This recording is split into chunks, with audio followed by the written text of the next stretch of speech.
Thank you. You can understand it's awkward to be speaking from that podium when the president is here. That is the quickest way to get my salary slashed. So, Your Excellency and all who are here, I'll just try and address the issue of the numbers that you have mentioned. Because right now, at 65%, I think we are spending 1.4 trillion, 1.1. And if we move to 100%, we shall hit 1.8 trillion. Clearly, that is not tenable. And therefore, without really repeating myself in terms of what has been said here, because I think they've been captured, it is for us to resolve to address this challenge of the huge wage bill. In simple terms, a bloated wage bill means more debt, it means more taxes. Because it has a priority call on the consolidated fund. So more wages, more debt. More wages, more tax. The president is always told, you are taxing. Messages come, listen to your people. Some of us here engage in that chorus,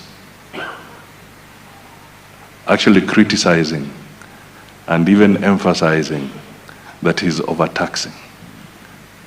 What are you doing in your own center of authority to shed off the excess weight? That should be the fundamental question here. Previously, we have had retrenchment, we have had the golden handshakes in the past, all targeted at trying to address the issue of the wage bill. So if we have to get to where we are, we then have to figure out how do we leverage on technology as a critical intervention on addressing the wage bill? How does Parliament play its role? How do the county governments play their role? And how do we prioritize our overall programs in the economy so that we do not suck the energy out of the economy by a bloated wage bill? Finally, Your Excellency, with your permission, just to emphasize that as we discuss the issue of the bloated wage bill, we must also address ourselves to what is the real wage? What is the living wage? Because if inflation continues to bite us because we are not taking quick decisions, then we shall not just be talking of a bloated wage bill in the context of numbers of people employed, but we shall be talking of a wage bill because people are trying to chase more value for their shilling, and that again eats into it. And finally, the Chief Justice is here. We must also ask ourselves, when courts make decisions, particularly the labor court, when you give awards,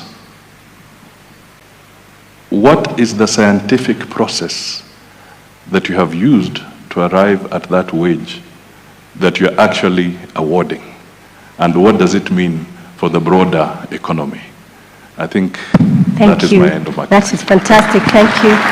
We had a question for the Deputy President, which he will address during his remarks regarding a whole of government approach, allowing us to bring this to a close, Your Excellency, with your final remarks. In this forum, the one thing that we deliberated on was the culture of public service.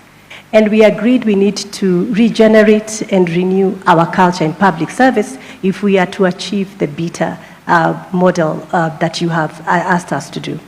And my question is, Tumesikia mambo matatu. We just want 2 things today.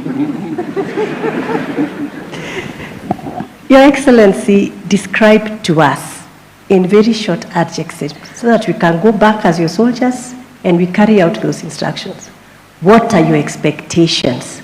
How do you describe an effective public service culture? And on the same breath, what do you want us to stop doing as a public service, as far as culture is, to be effective and to achieve this 35% that we're talking about? Thank you. Bottom line, we must address ourselves to productivity. I think really, bottom line. And productivity for us to achieve comes in different facets. Number one, employing the right people to do the right job.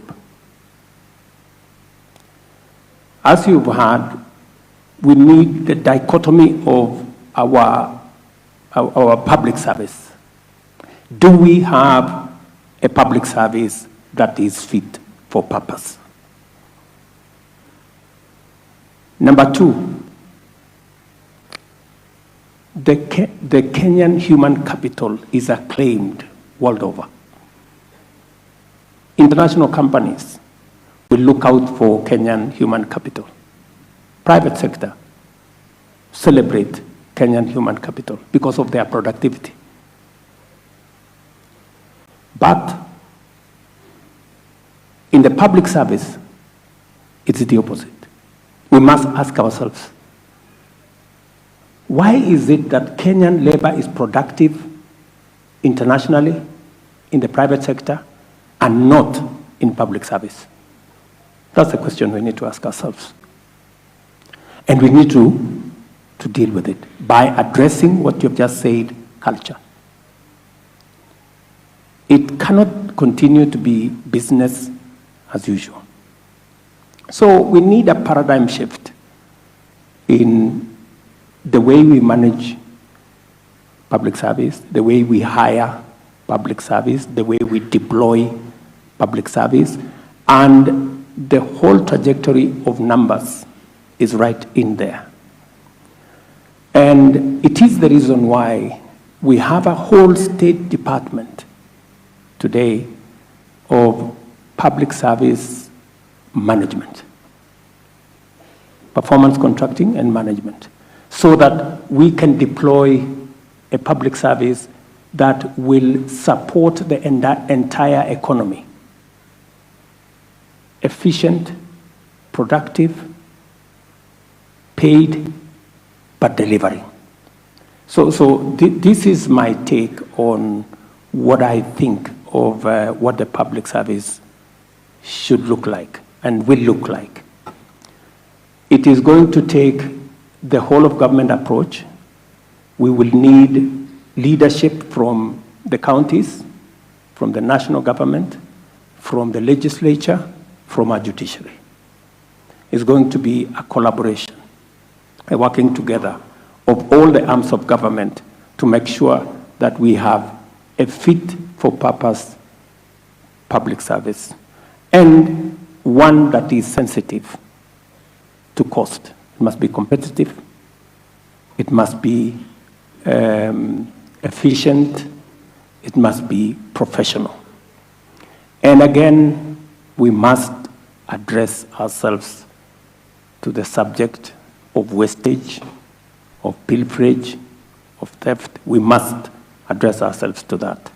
And the fact that we are having this conference in this context is a very good thing, so that we can speak to each other truthfully and honestly, understanding where we are as a country and living within our means. We have a budget every year that has a fiscal deficit. 500, in fact, in 2022, we had a fiscal deficit of $1 trillion, meaning We were seeking to spend $1 trillion, which we didn't have. We pulled it to 800 billion. We pulled it again to 600 billion. As we go towards, in the next 3 years, as we go towards having a wage bill to revenue of 35%, I will equally be driving to get a balanced budget, so that we spend the money we can raise. The money we cannot raise, we just be responsible, we relax until we raise the money so that we can spend it. Absolutely. I mean, it's just being responsible, it is being honest with ourselves, and it's being reasonable. Asante. Thank you. Thank you very much. On my own behalf and the steering committee, it's been an honor hosting Your Excellency on this panel, as well as our honorable guests. I think mambo kwa ground shift, and the line to SRC for more salaries has reduced, Chair. Our work is going to become less. Let me allow our honored guests to take back their seats and hand over to state functions. Thank you.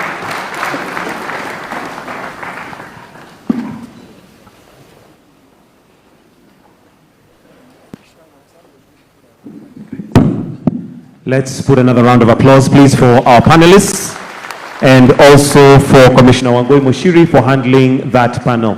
Just as